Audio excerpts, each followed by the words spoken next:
Baik,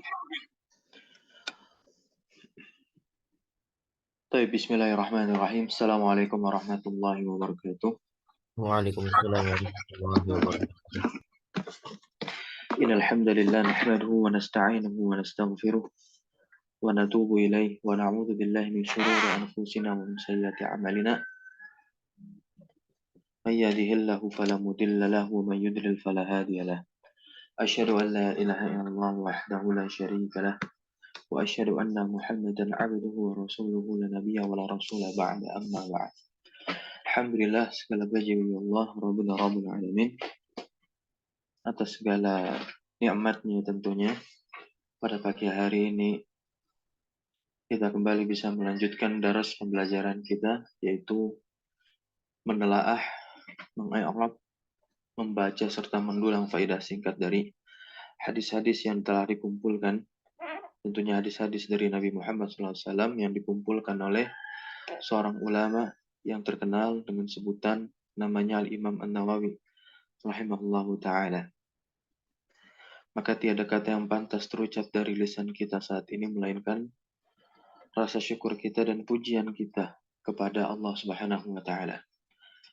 Dan juga tentunya salawat teriring salam terlimpah curah selalu kepada uswah hasanah kita, kepada suri tauladan kita, yaitu Nabi Muhammad sallallahu alaihi wasallam. Semoga kelak kita tergolong sebagai umat yang selalu beliau harapkan, dan semoga Allah Subhanahu wa taala mempertemukan kita semua dengan Nabi Muhammad sallallahu alaihi wasallam. Baik, insyaallah taala pada pagi hari ini kita akan lanjutkan pada hadis yang ke-34, ya. Al-haditsu ar-rabi'u was-salasun. Hadis yang ke-34 di dalam matan Al-Arba'in An-Nawawiyah ini. Di mana hadis ini adalah hadis yang sungguh luar biasa. Tahapan dari nahi mungkar. Ya, tahapan dari nahi mungkar. Hadis ini diriwayatkan oleh Abu Sa'id Al-Khudri. Siapa beliau? Al-Imam Az-Zahabi rahimahullah ta'ala di dalam kitabnya Syiar Alam An-Nubala. Ya. Abu Sa'id Al-Khudri ini merupakan seorang mujtahid. Ya. Muftinya kota Madinah pada masanya. Pada abad pertama Hijriah tentunya. Nama beliau adalah Sa'ad bin Malik. Namanya Sa'ad. Ya. Bin Malik. Malik bapaknya. Bin Sinan bin Tha'labah bin Ubaid bin Al-Abjar bin Auf bin Al-Harith bin Al-Khazraj. Nah, ayahnya itu adalah Malik yang meninggal dalam keadaan syahid di medan perang Uhud. Dan beliau sendiri ikut pada perang Khandaq. Ya. Al-Waqidi dan para jamaah mengatakan Abu Sa'id Al-Khudri ini wafatnya pada tahun 74 Hijriah. Ya. Namun pada riwayat yang lain, ya, contohnya adalah Ismail Al-Qadi, beliau berkata, Sami'atu, ya, Ali bin Al-Madini yaqul, bahwasanya Ismail Al-Qadi berkata, beliau mendengar Ali bin Al-Madini mengatakan bahwa Abu Sa'id Al-Khudri ini wafatnya pada tahun 63 Hijriah. Ya. Abu Sa'id Al-Khudri. Nama saya siapa? Sa'ad. Sa'ad bin Malik. Gitu. Musnad Abu Sa'id. Jadi Abu Sa'id memiliki musnad yang terdapat 1170 hadis. Ya. Nah, pada Bukhari dan Muslim terdapat 43 hadis. Pada Bukhari saja ada 16 hadis. Ya, di dalam kitab Sahih Bukhari ada 16 hadis yang diriwayatkan dari beliau. Dan Muslim terdapat 52 hadis. Nah, ini yang diceritakan oleh Al-Imam Az-Zahabi rahimahullah ta'ala di dalam kitabnya Syiar Alam An-Nubala. Nah, apa bunyi hadisnya? Tafadhol antum baca.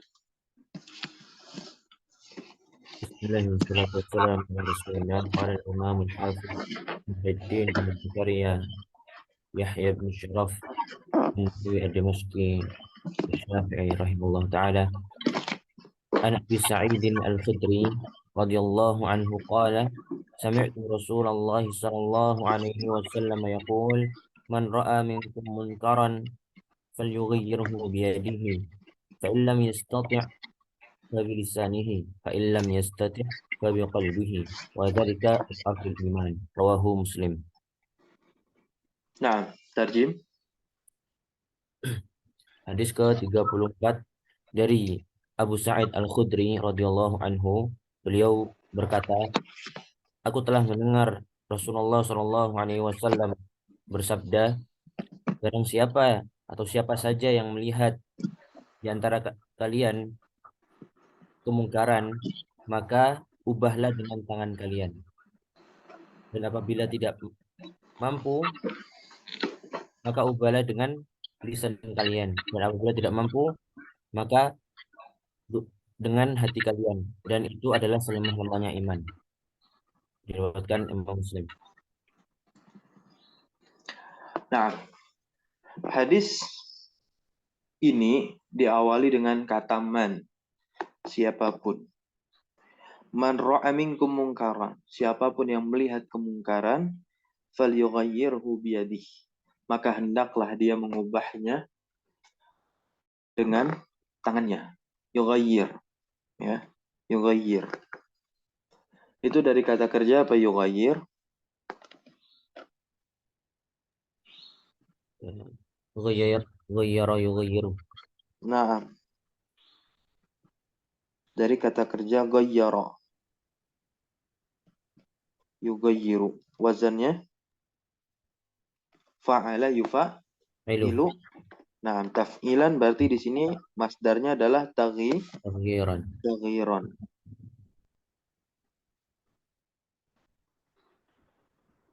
Nah, taghyiran. Perubahan. Ghayyara yughayyir. Man di sini dia sebagai apa? Isim syarat. Ismu syart. Nah, man di sini sebagai isim syarat. Mabni ala Ala ala sukun. sukun, ya, mabni ala sukun. Kemudian dia terletak pada mahal apa? Fi Mahalnya raf'in. Naam, fi mahalli raf'in sebagai Mubtada. Naam, sebagai mubtada dia. Isim ma'rifat di awal kalimat, namun mabni, maka i'rabnya secara mahal. Khobaruhu, jumlah syartiyah setelahnya. Apa? Ra'a. Ro'a. Naam. Ro'a di sini dia adalah fi'il Fi'il madhi. Naam, fi'il madin. Fi'lun madin. Fi'lun madhi. Mabniyun alal fathi. Mabninya di atas fathah. Dan fa'ilnya, setiap fi'il pasti ada fa'il. Fa'ilnya apa? Dhamir mustatir. Naam, domir mustatir. Jawaz. Secara jawas. Takdirnya apa? Huwa. Nah, takdirnya huwa. Huwa yang kembali kepada Man. Nah, mungkaran. Nah, jadi jumlahnya si ro'a ini kan jumlah fi'liyah ya. Dia pada mahal jazm sebagai jawab syarat. Ra'a. Isim syarat tuh. Oh, naam, afwan. Ro'a kok isim syarat ya? Fi'il syarat. Apaan? Iya, fi'il syarat. Fi'il syarat. Minkum sekarang. Minkum jar majrur ya kan? Nah, jar wa majrur. Berarti ada muta'alliqnya dia. Muta'alliqnya kemana? Ke ro'ah. Iya, muta'alliqani bi ra'a. Mungkaron sebagai Maf'ulun bihi. na'am, sebagai maf'ulun bih. Mansubun wa alamatun nasbihi Al-fathatu al-fathatu zahiratu ala akhirih. akhirih. Fal yughayyir. Fal Fa'nya yughayyirhu. fa'nya Fa'nya sababiyah. na'am. Fa'nya waqi'atun fi jawab syarti. Boleh kita katakan demikian. Al-fa'u waqi'atun fi jawab syarti. Al-lamu pada kata yughayyir ya. Lamul amr. Apa? Na'am lamul amr. Dan dia jazim, Jazim. menjazamkan. Yughayyir di sini adalah fi'lun mudhari. Mudhari'un. Na'am, fi'lun mudhari'un Majzum. majzumun bilamil amr tadi ya. Bilamil amr. Bilamil amr. Dan tanda jazmnya wa alamatu jazmihi, dan tanda jazmnya As-sukun. adalah sukun. Istamir al-fa'ilu. Wa fa'iluhu dhamirun mustatirun jawazan takdiruhu huwa. Nah, Ya'udu ila man.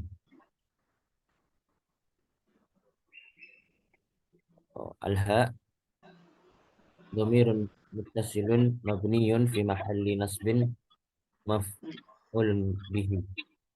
ya betul, maf'ul bih hu-nya. Lanjut fa'il lam yastati'. Fa'il lam yastati'. Fa'nya harfu atfin. Harfu atfin dan al-fathi. Innya ada tu syarat. Iya, harfu syarat. Harfu syaratin. Lamnya Huruf jazm. Harfu jazmin wa nafiyin wa qalbin. Nah, Yastati' fi'lun mudhari'un majzumun bilam wa alamatu jazmihi as-sukun. Dan dia fi'il syarat.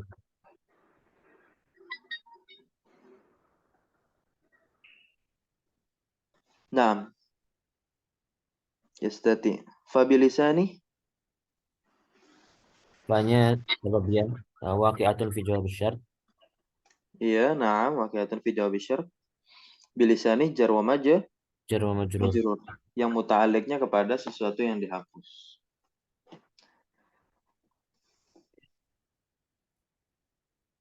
Takdirnya fal yughayyir. Ya.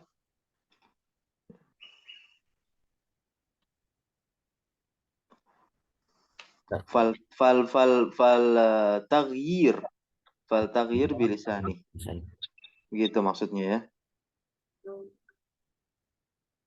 Karena dia adalah jumlah khobar bagi mubtada yang dihilangkan.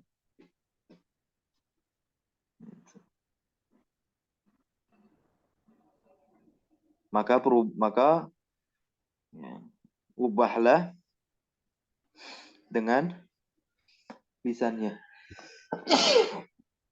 Alhamdulillah. Lanjut. Fa'il lam yastati'. Sama i'rabnya ya. Dengan yang sebelumnya. Fa'il lam yastati' fa bilisani.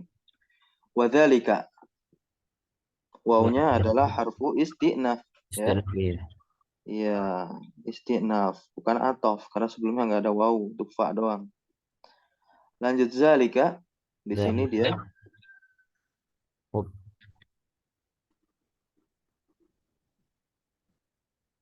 Zalika adalah isim isyarah. Isim isyarah. Mabni ala al-fathi fi mahalli raf'in mubtada. Sahih mubtada. Ad'af. Ad'af khabarun Khabar marfu. Yang tanda rofaknya adalah dhammah. Nah. Kemudian al-imani, iya betul. Dia menjadi mudhaf. Mudhaf ilaihnya mana? Al-imani. Iya, selemah-lemahnya iman. Nah, mudhof al-imaninya adalah mudhof ilaih. Hadis ini diawali dengan kata man, ya. Di mana pada dasarnya kata man ini berlaku untuk umum, siapapun dia, ya. Jadi siapa saja yang melihat dan mengetahui kemungkaran di hadapannya, di depan matanya, tanpa kecuali, ya. Ini merupakan hukum dasar yang berlaku. Ya. Man ra'a minkum mungkaron. Siapapun yang melihat kemungkaran di hadapan matanya, maka hendaklah dia cegah kemungkaran tersebut dengan tangan, kalau tidak bisa dengan lisan, kalau tidak bisa dengan lisan dengan hatinya. Berarti hatinya mengingkari perbuatan kemungkaran yang ada di depan matanya. Namun ketika dengan tangannya, ya, maka para ulama merinci. Ya, merinci. Berlaku untuk siapa? Yang pertama adalah para mukallaf. Siapa mukallaf itu? Orang yang terkena beban syariat. Ya. Sehingga balik juga syaratnya ya. Mukallaf itu kan balik, ya, berakal, gitu ya. Maka di sini dikecualikan anak-anak, orang gila, orang yang tidur, pingsan, semisalnya. Maka dia tidak masuk dalam kategori ini. Ya. Dan berlaku pula bagi yang melihat dan mengetahui. Adapun yang tidak melihat dan tidak mengetahui, dia tidak terkena kewajiban ini. Bisa difahami sampai sini? Jadi dia yang melihat saja. Ya, dan juga mengetahui.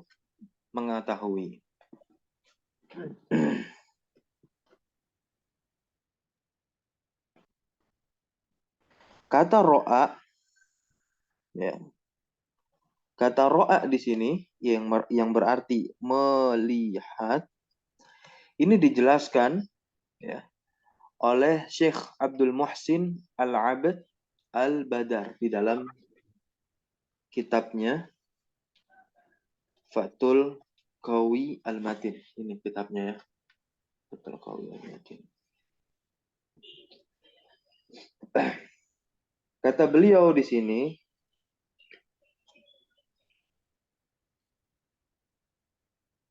wa ru'yatul munkar, ya, melihat kemungkaran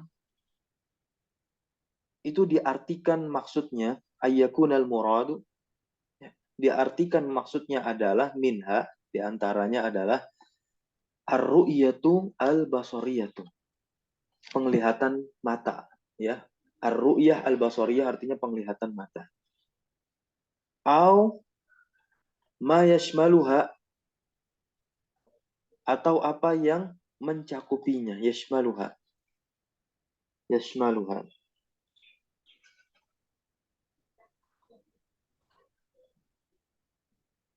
Wa yashmalu ar-ru'yata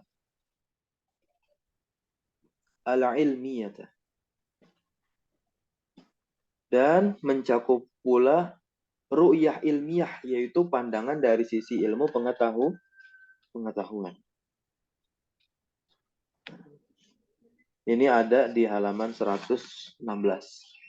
Buku kitab saya terbitan Darul Alaniyah. Itu yang dikatakan. Jadi maksud ro'a di sini adalah, ya, penglihatan mata yang pertama, nampak di depan mata kita, dan yang kedua adalah penglihatan ilmiah. Berarti apa? Ilmu. Ini yang dikatakan oleh Syekh Abdul Muhsin Al-Abad Al-Badar rahimahullah ta'ala.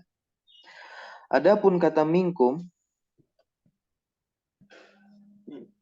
nah, kata minkum itu artinya di antara kalian. Al-Imam Al-Munawi rahimahullahu ta'ala mengatakan tentang makna. Ya, tentang makna dari minkum di sini. Yaitu apa? Ma'syiral muslimin al-mukallifin al-qadirin. Semua kaum muslimin yang mukallafin. Nah, yaitu yang dimaksud di antara kalian yang mukallaf. Bisa dilihat nanti dalam kitab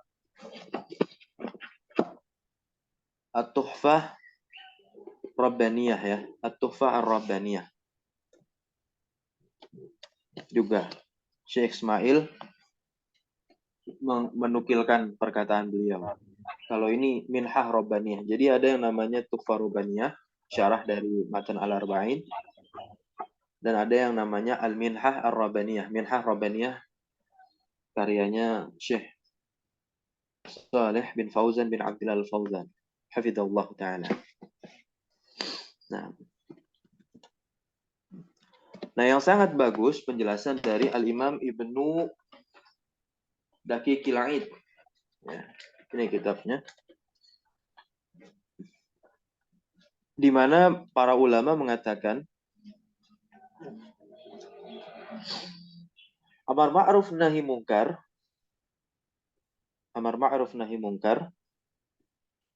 tidak dikhususkan. Nah, la yakhtassu katanya, la yakhtassu.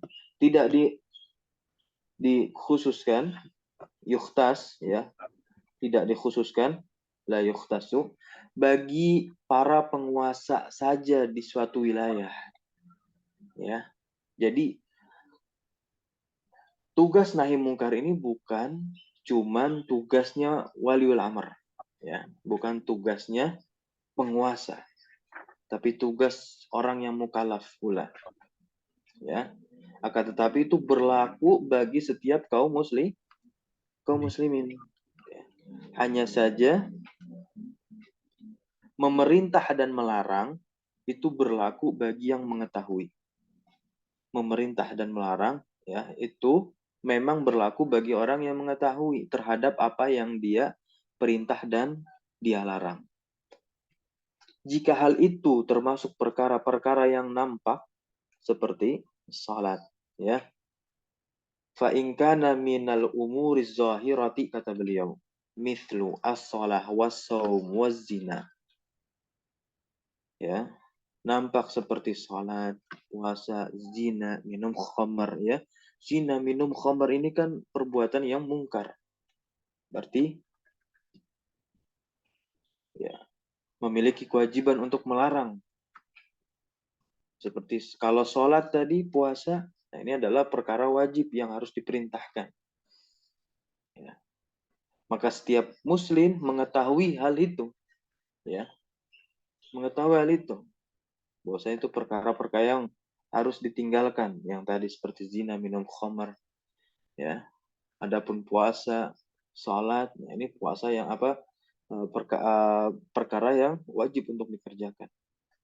Nah, jika perkaranya itu merupakan perkara masalah yang detail, yang rumit, baik tentang perbuatan dan perkataan, yang tentunya itu berkaitan dengan ruang lingkup ijtihad, maka ini bukan lagi ya domain, maksudnya adalah ruang lingkup bagi orang awam. Ya, bagi orang awam. Perkara-perkara yang semisal tadi seperti zina, itu adalah ma'lum minad din bid-darurah. Semua orang mengetahui kebobrokan dari perkara haram tersebut. Maka wajib semuanya untuk mencegah orang-orang dari perbuatan tadi. Ya, dengan dikatakan ini adalah perbuatan yang haram dan yang semisalnya. Bahkan kalau yang menghalalkan ya bisa kafir. Menghalalkannya bisa kafir. Tidak perlu lagi menunggu tegaknya iqamatul hujjah. Tidak. Karena Al-Quran itu sudah hujjah. Wala taqrabuz zina itu adalah hujjah yang sangat nyata. Ya. Nah, kalau masalahnya detail, rumit, ada ijtihad di dalamnya, maka itu bukan lagi ruang lingkupnya orang awam, ya.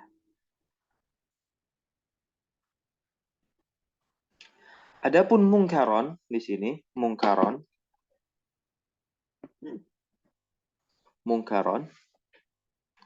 yaitu kemungkaran. Syekh Ismail Al-Ansari rahimahullahu taala mengatakan di dalam kitab At-Tuhfah Ar-Rabbaniyah, ya. Artinya adalah sesuatu yang dinilai buruk oleh syariat, ya. Fi'lan wa qaulan, baik perbuatan maupun ucapan. Jadi kemungkaran itu, ya, adalah sesuatu perbuatan jelek. Baik perbuatan jelek itu adalah suatu fi'lan, ya, perbuatan, maupun ucapan, masuk pula ucapannya. Berarti perkataan yang fahisyah, yang jelek-jelek itu adalah bentuk kemungkaran yang juga harus dicegah. Kalau ada orang di jalan atau kawan, kita cegah, kita nasihati. Gitu. Berarti kita telah melakukannya dengan apa? Dengan lisan kita, nasihat. Tandanya yang pertama kita tidak bisa dengan tangan misalkan. Ya, berarti dengan lisan saja. Gitu. Bisa juga dengan tangan kita langsung di sana. Ya. Tangan di sini maksudnya bukan diberantemin, tidak. Tapi dengan cara dinasehati. Gitu.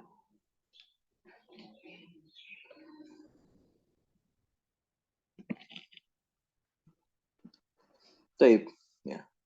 Dari hadis ini kita bisa dapati banyak sekali pelajaran ya tentunya. Di mana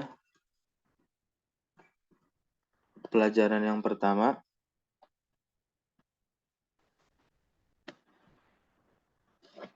pentingnya mengikuti petunjuk Nabi Muhammad SAW. Terlebih lagi dalam perkara ritual peribadahan. Kenapa demikian? Karena tidak dibenarkan bagi siapapun yang menyelisihi Nabi Muhammad SAW. Baik karena mengikuti hawa nafsu sendiri atau mengikuti ajaran manusia. Ya. Kenapa? Padahal sudah ada petunjuk dari Allah Subhanahu wa taala dan Rasulnya. Allah Subhanahu wa taala berfirman, "Wala tattabi' ahwa'ahum amma ja'aka minal haqq." Di dalam surat Al-Maidah ayat yang keberapa itu? Wala tattabi' ahwa'ahum amma ja'aka minal haqq. Surat Al-Maidah ayat 48. Ya. Wala tattabi', janganlah kamu mengikuti ahwa'ahum, hawa nafsu mereka, amma ja'aka minal haqq, dengan meninggalkan, ya, kebenaran yang telah datang kepada kamu. Kebenaran udah datang, kita ikutin hawa nafsu mereka, akhirnya kita meninggalkan kebenaran yang udah datang lebih dulu kepada kita. Maka dalam konteks hadis ini adalah hendaknya tata cara salat, tata cara ibadah yang lain mengikuti apa yang telah Nabi ajarkan. Ya.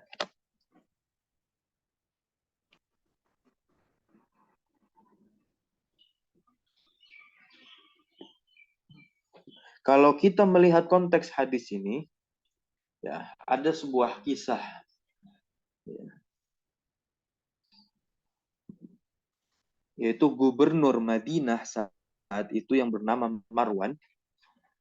Beliau ini adalah orang yang pertama hendak mengubah tata cara sholat Id menjadi sholat Jumat, seperti sholat Jumat, yang dimana mendahulukan khutbah kemudian salat. Al-Imam Ibnu Daqiqil Aid menjelaskan, wa fi hadzal hadis, pada hadis ini terdapat apa? Petunjuk bahwa tidak ada seorang pun yang melakukan dalilun ala annahu, ya, tidak ada seorang pun yang melakukan perbuatan tadi sebelum siapa? Marwan. Sebelum Marwan.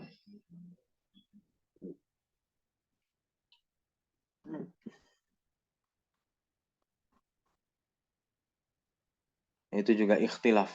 di kalangan para ulama. Dan yang ketiga, ya, dari hadis ini menunjukkan bolehnya menasihati orang lain secara ya dengan lisan, gitu, dengan lisan atas kesalahan yang telah dilakukan.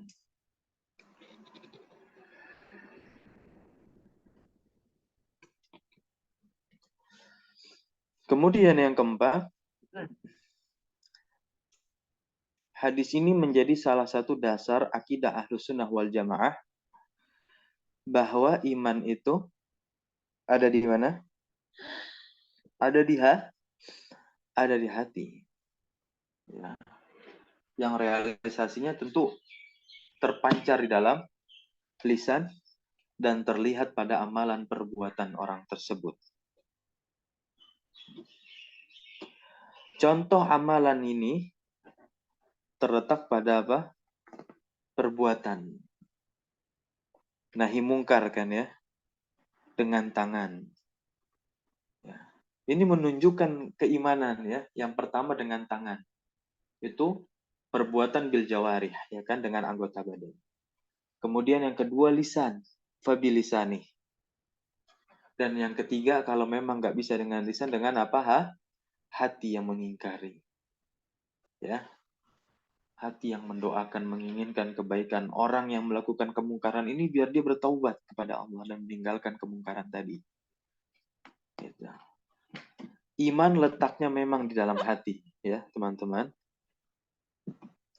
Akan tetapi Nabi Muhammad SAW memberikan contoh, ya, keimanan adalah mengingkari kemungkaran, minimalnya mengingkari dengan hati.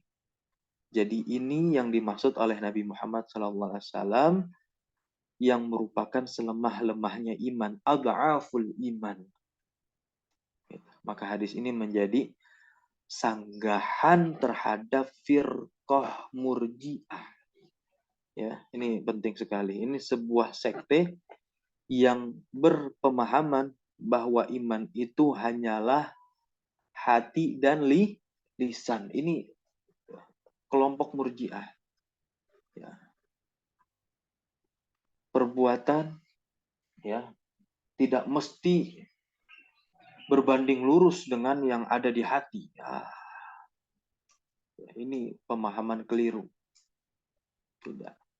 Jadi sesuatu yang ada di hati itu akan nampak pada lisannya dan pada jawari, ya, anggota badannya, pada amal perbuatannya. Senada dengan hadis ini, yaitu riwayat dari Abu Hurairah radhiyallahu taala anhu, bahwa Rasulullah shallallahu alaihi wasallam bersabda, "Al-imanu bid'un wa sab'una, au bid'un wa sittuna syu'batan, fa'afdaluha qaulun la ilaha illallah wa adnaha," dan yang paling rendahnya iman itu apa?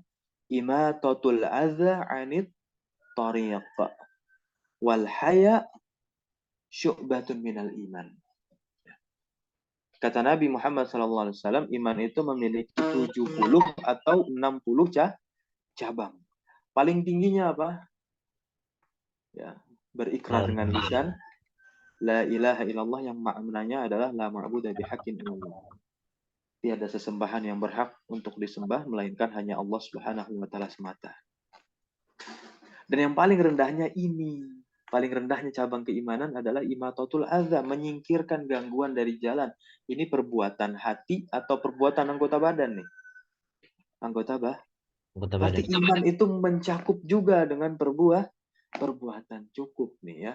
Banyak hadis yang menyanggah dan membantah bahkan pernyataan dari murji'ah. Nah, ini penting sekali.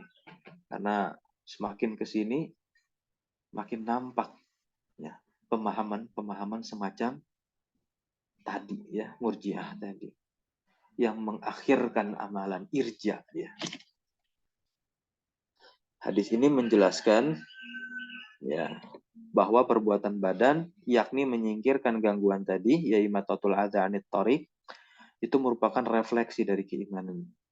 Maka sangat tidak benar orang yang mengaku mukmin tapi kosong amal solehnya. Ya, penting. Sebagai contoh, ya, banyak sekali di lingkungan kita.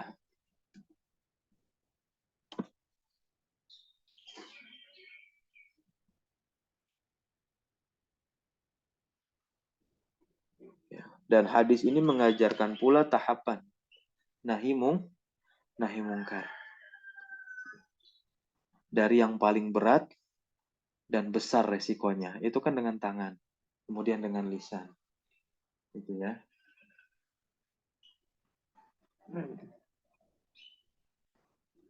Dengan lisan contohnya apa? Hujjah, dalil, dan memberikan suatu peringatan.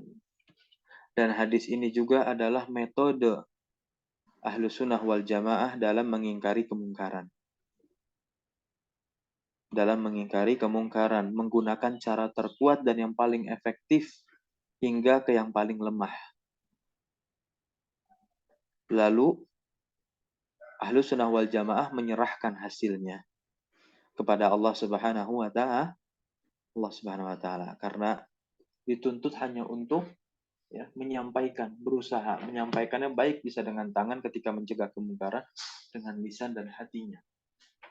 Namun untuk menghendaki perubahan pada diri orang yang melakukan kemungkaran, itu berada pada kehendak Allah Subhanahu wa taala. Maka seorang mukmin ketika berdakwah mencegah kemungkaran, mereka doakan orang-orang yang terjebak pada kemungkaran tadi, kefasikannya. Gitu. Selama kemungkaran itu yang menyebabkan dia fasik, mukmin yang imannya kurang, kata Syekh Saleh Abdullah bin Fauzan, Syekh Abdullah Fauzan bin Abdul Al-Fauzan hafizahullah taala. Demikian. Namun apabila dia melakukan suatu perkara yang menyebabkan keluar dari millah, dari agama, seperti kekufuran, maka kita nasihati. Tapi jangan lupa bahwasanya dia itu telah kafir. Jangan sampai orang yang melakukan perkara kufur akbar, kita tidak mengkafirkannya. Ini keliru nanti. Kita mengkafirkan tapi juga menghendaki agar orang tersebut bertaubat sebelum ajal menjemputnya. Karena kalau ajal sudah menjemputnya dan dia belum bertaubat, tidak diampuni dosanya oleh Allah. Innallaha la yaghfiru ayyushraka bih. Sungguh Allah tidak mengampuni dosa orang yang menyekutukan Allah Subhanahu wa taala. Dan hadis ini menunjukkan bahwasanya amar ma'ruf nahi mungkar ini dua, amar ma'ruf nahi mungkar. Jangan ma'ruf doang, nahinya enggak. Amar ma'ruf, kita memerintahkan kepada yang ma'ruf saja, tapi nahi mungkarnya tidak. Jangan sampai, ini dua hal yang saling berkaitan. Kalau sudah amar ma'ruf, nahi mungkar juga. Ini wajib pada hadis ini. Dan itu bagian dari dakwah. Walaupun tahapannya adalah memerintahkan seorang kepada yang wajib. Gitu. Tapi juga kalau bisa diikut sertakan untuk meninggalkan hal-hal yang mungkar. Baik, barakallahu fikum, kita cukupkan. Allahumma alimna ma yanfa'una wanfa'na bima 'allamtana wa zidna ilma. Allahumma arinal haqqa haqqan warzuqna ittiba'ah wa arinal batila batilan warzuqna ijtinabah. Subhanakallahumma wa bihamdika asyhadu an la ilaha illa anta astaghfiruka wa atubu ilaik. Wa sallallahu ala nabiyyina Muhammadin walhamdulillahi rabbil alamin. Wassalamualaikum warahmatullahi wabarakatuh. Waalaikumsalam warahmatullahi wabarakatuh.